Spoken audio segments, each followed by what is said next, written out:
Nous venons d'assister à l'échec monumental des Galactiques du Real Madrid. Tout simplement parce que, comme on l'avait dit avec le Paris Saint-Germain, ce ne sont pas des stars devant qui vont te construire un collectif. Surtout un alignement de stars lorsque derrière, malheureusement, il n'y a rien pour construire. Et ça a été le gros problème de Carlo Ancelotti cette saison, qui n'a pas su faire fonctionner très clairement une équipe autour de ses stars. Ce Real qui est encore en course en Liga et en Coupe d'Espagne, mais lorsqu'on voit la qualité de jeu proposée par cette équipe, et on le dit depuis le début de la saison, malheureusement, tu ne peux absolument rien faire. Et oui, moi le premier, on a cru à quelque chose au match retour. Mais malheureusement, même ce supplément d'âme, il n'a pas pu avoir lieu tant l'équipe est faible collectivement. On n'a pas vu une fois le Real être capable dans la surface d'Arsenal de se créer des occasions. À chaque fois, ça a été des centres et on espérait encore une fois des exploits individuels des attaquants. Mais quand tu tombes contre une équipe collectivement bien meilleure que toi, eh ben le résultat est sans appel, 5-1 sur les 2 matchs et c'est totalement mérité. On va le redire, la priorité pour le Real au prochain mercato va être de consolider un vrai milieu de terrain. Parce que l'équipe s'est concentrée sur le recrutement de Kylian Mbappé alors qu'il venait de perdre Kroos et que Modric continuait à prendre de l'âge. Et que le moteur du Real Madrid, ce qui a fait que le Real Madrid a pu remonter des situations improbables par le passé, c'était par la force de son milieu de terrain, ce qu'ils n'ont plus du tout aujourd'hui. Pour lui, ce qu'il vient de se passer aujourd'hui était le pire scénario possible. Un Kylian Mbappé qui faisait pourtant un début d'année 2025 incroyable, ou en tout cas sur le plan individuel, il avait retrouvé quelque chose, il avait retrouvé une flamme en lui, va se voir sortir en quart de finale de la Ligue des Champions alors qu'il disait avoir rejoint le Real Madrid pour gagner cette compétition, pendant que son ancien club, le Paris Saint-Germain, lui, va se qualifier pour les demi-finales en triomphant avec un collectif, alors que le Real Madrid, c'est plutôt tout l'inverse, essayer de triompher avec des individualités. La même chose, finalement, que faisait le Paris Saint-Germain avec Kylian Mbappé les saisons précédentes. Ce qui se passe malheureusement pour lui, c'est tout simplement le karma. Et tout simplement le fait aussi qu'un collectif qui a réussi à briller la saison dernière sans lui a eu énormément de mal à l'intégrer au collectif.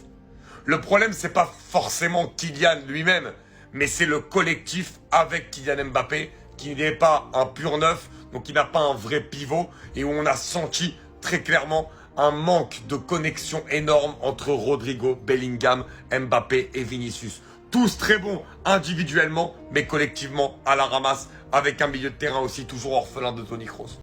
Cet homme, ce monsieur, ce bonhomme est la preuve que dans le football, la patience peut toujours finir par l'emporter. Monsieur, Señor Mikel Arteta. Don Mikel Arteta. Tellement il a séduit les supporters d'Arsenal et les supporters du football. Parce que si Arsenal a triomphé du Real Madrid, c'est parce qu'Arsenal était bien meilleur collectivement que le Real Madrid. Et parce qu'Arsenal, mentalement, a montré avoir les cojones et le supplément d'âme pour faire face à toutes les situations, notamment lorsque Vinicius égalise et qu'on sait que c'est les moments où le Real peut directement reprendre confiance. Cette équipe a été parfaitement sereine, à l'aller comme au retour, sans jamais se défiler, tout le temps en jouant son jeu, en ne trahissant pas ses principes et en étant toujours ultra solide. Le travail que fait Arteta avec Arsenal, même si beaucoup disent ils sont deuxièmes. Quand on voit le Liverpool de Klopp, ils ont mis beaucoup de temps avant de gagner la première ligue. Arteta, ce qu'il arrive à construire avec Arsenal et le fait qu'il ramène Arsenal en demi-finale de la Ligue des Champions depuis très longtemps, ça montre que son travail est extraordinaire. Extraordinaire. Et il faut mettre un point là-dessus. Lewis Kelly. Quel match. À l'aller comme au retour. Pour ses premiers matchs en Ligue des Champions, ses premiers quarts de finale. Contre le Real Madrid avec que des joueurs qui sont habitués à cette compétition. La personnalité, le don de soi, les cojones dans son jeu, dans tout ce qu'il a montré, à l'aller comme au retour, c'est tout simplement digne d'un futur grand. Très clairement. Ce mec-là, il a tout. Et sur le côté, il a été exceptionnel. Dans toutes ses prises de balles, dans ses interventions défensives, dans ses relances, dans ses sorties de balles. Franchement, je suis bluffé. Je suis bluffé par Lewis Kelly. Super joueur de football et impressionnant de maturité, de couilles, il faut le dire, de charisme, de caractère. Incroyable et il faut vraiment le féliciter pour ça.